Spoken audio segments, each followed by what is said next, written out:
Aha turi ni ku bitaro by'amaso bya Kabgayi. Ni ibitaro biherereye mu ntara y'Amajyepfo ho mu karere ka Muhanga. Uyu munsi rero nka Iseka News twifuje gusura ibitaro bya Kabgayi by'umwihariko bivura amaso kugira ngo tumenye imikorere y'ibitaro ndetse turebe n'uburyo ibi bitaro bifasha abarwayi babigana kugira ngo bibavure neza. Nyuma yaho kandi twaje no kuganira n'abaganga batandukanye muri ibi bitaro batubwira byinshi bitandukanye ku bijyanye no kwisuzumisha kw'abarwayi. Baza uburyo bungana iki ku munsi, ese bitabira iyi gahunda yo kwisuzumisha ugereranyije n'imibare ibigaragara no hanze, cyane ko Minisiteri cyangwa se Minisante ifatanyije na RBC cyangwa se Rwanda Biomedical Center bagaragaza ko byibuze abantu batanu bahagararanye batatu muri bo barwaye amaso. Ese abantu babasha kwivuza kugira ngo barebe uburyo ubuzima bwabo buhagaze by'umwihariko ubw'amaso? Byinshi twabiganira n'abadokiteri by'umwihariko Dr. Rive aribyo yadusobanuriye muza gukurikira.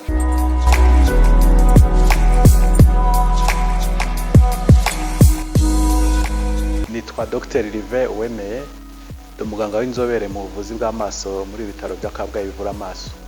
Kwisuzumisha, umuntu wese yagombye kwisuzumisha ibyo urakamenya uko ahagaze, noneho kwisuzumisha bikurikiyeho bigaterwa n'uburyo uhagaze. Nk'umwana uvutse agomba kuba yasuzumwa tukareba ko ibice byose by'amaso bimeze neza, ko nta kibazo. Noneho ubundi abantu bakuru, umuntu ugeze mu myaka 30, 40 aba agomba kwisuzumisha byibura nka rimwe mu mwaka.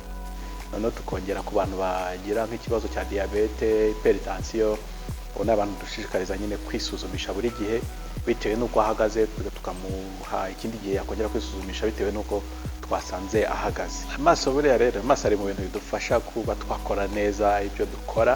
Urumva rero iyo amaso atabona n'akazi wenda ukora ushobora kuba byagutwara umwanya munini kurusha uwo wari bukoreshe kubera ko utareba neza, cyangwa se ukabikora nabi kubera ko utareba neza.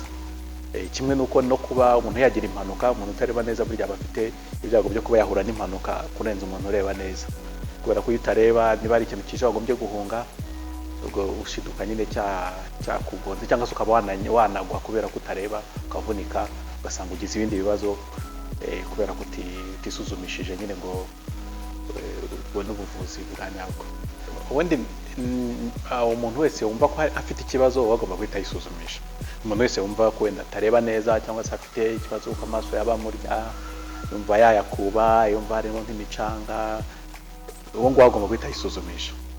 Noneho undi muntu rero biba byiza iyo ugiye ukisuzumisha igihe ubone akanya, ukagenda bakareba, bakakubwira ati bimeze neza, basanga bimeze neza, wenda ukaba ukumva nyine nawe uratuje nta kibazo, basanga hari ikibazo bakagufasha. Ikindi hari abantu baba bafite wenda nk'abantu bavukana barwara indwara z'amaso, indwara zimwe twita ziri genetique, abantu bashobora guhererekanya mu miryango. Uwo nguwo nyine biba ari ngombwa ko yisuzumisha buri gihe kugira ngo arebe ko cya kibazo nawe kitamugezeho, kuko indwara nyinshi zishobora gukumirwa mu gihe umuntu yabaye yisuzumishije hakiri kare, akaba yavurwa nyine akakomeza kureba. Mu gihe yatinze akazisuzumisha ari uko yagize ikibazo, hari igihe usanga cya kibazo kitari bubashe kuvurwa cyangwa se cyanavurwa umusaruro ntube 100% nk'uko byakabaye bigendeye yabikora hakiri kare. Iyo wisuzumisha hakiri kare ushobora kuvurwa ugakira neza kurusha umuntu utisuzumisha hakiri kare. Urumva harimo n'indwara zimwe zishobora kuba zigatwara kureba umuntu akahuma, ariko zikaba zatwara n'ubuzima. Mu gihe utinze rero uburimo navuga ko urimo kwikurura nk'ibyago. Byiza rero umuntu igihe cyose wumva ufite ikibazo ugomba guhita wisuzumisha. Muri ijisho ni urugingo rutihangana, ni urugingo rushobora kuba mu gihe cy'amasaha make cyane rukaba rwarangije gupfa cyangwa kwangirika. Bituma nk'abantu bakomeretse, nk'umuntu wakomeretse mugira inama yuko igihe agikomereka agomba guhita ajya kwivuza ku ivuriro rimwegereye, kubera ko yuko wivuza hakiri kare niko n'umusaruro uba mwiza. Tuvura abarwayi baturuka mu bice byose by'igihugu hose, ntago navuga ngo aho bwiganze ngo nahangaha mu bice byose by'igihugu baraza, ariko no mu bihugu duturanye hari abaza bo mu bihugu duturanye, cyane cyane muri Repubulika Iharanira Demokarasi ya Kongo, mu Burundi. Umuntu wese agomba kwisuzumisha ku gihe, kubera ko kutisuzumisha ku gihe ni handi usanga umuntu nyine yahumye cyangwa se agize uburwayi burinda bugera igihe butavurwa kandi bwagombaga kuvurwa kandi byoroshye. Uko bitinda birushaho no guhenda. Urumva mu Rwanda dufite ubuvuzi bw'amaso butangirwa guhera ku kigo nderabuzima kugeza ku bitaro bikuru nk'ibi byacu. Icyo gihe rero wenda ikibazo cyabasha kuba cyavurirwa kuri centre de santé ushobora gutinda bigasaba ko ujya ku bitaro, cyangwa cyari kuvurirwa ku bitaro by'akarere ugasanga kubera watinze bisabye ko ujya ku bitaro bikuru, niko urimo gutanga amafaranga wenda y'amatike n'ibindi, kandi ubuvuzi uko inzego zigenda zizamuka bugenda buhenda kurushaho. Harimo ibyo wenda niba umuntu yashobora kwirinda, ko mu Kinyarwanda muri zavuga kwirinda biruta kwivuza. Yego iyo wivuje hakiri kare burya uba wirinze.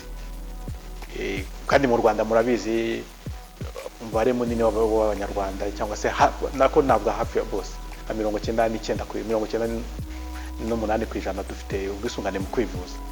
Ni biroroshye rero, nta mafaranga menshi babiri busabe ngo umuntu yivuze.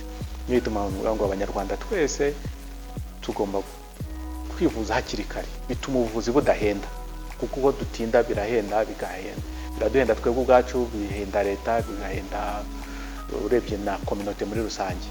Ndagira ngo mbwire Abanyarwanda muri rusange ko kwivuza, ijisho ni urugingo rw'umubiri rudufasha. Navuga ko ni nk'itoroshi itumurikiranye tukabasha kuba twagenda tugakora. Iyo rero ijisho rigize ibibazo, byanze bikunze ibyo twakoraga nabyo hazamo kugabanya ubushobozi. Nubwo bwose wenda n'abatabona bashobora hari imirimo bakora, ariko biragorana. Rero uko utinze niko ijisho rigenda ryangirika.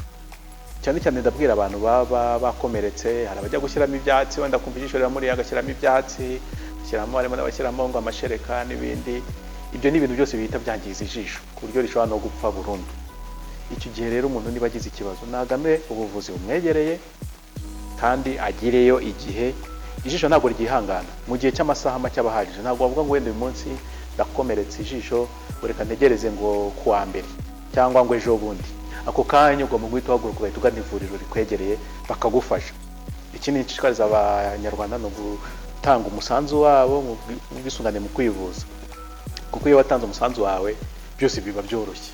Uragenda rwose kuri centre de santé ugatanga igiceri bakakuvura, waza hano ugatanga amafaranga make cyane tukakuvura ugataha rwose wishimye.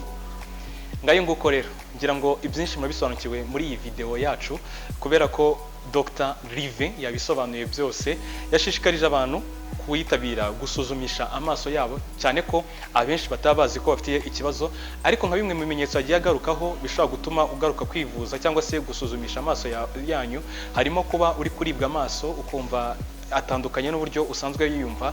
Ibyo byose rero ni bimwe mu bimenyetso yagiye agarukaho, ndetse n'ibindi navuze ariko byatuma uza kwisuzumisha amaso yawe. Nge ndi Tuyisenge Didier, ndi kumwe na mugenzi wanjye Kwihangana Joshua kuri kamera. Mukomeze munyurwe n'ibiganiro bya Iseka News.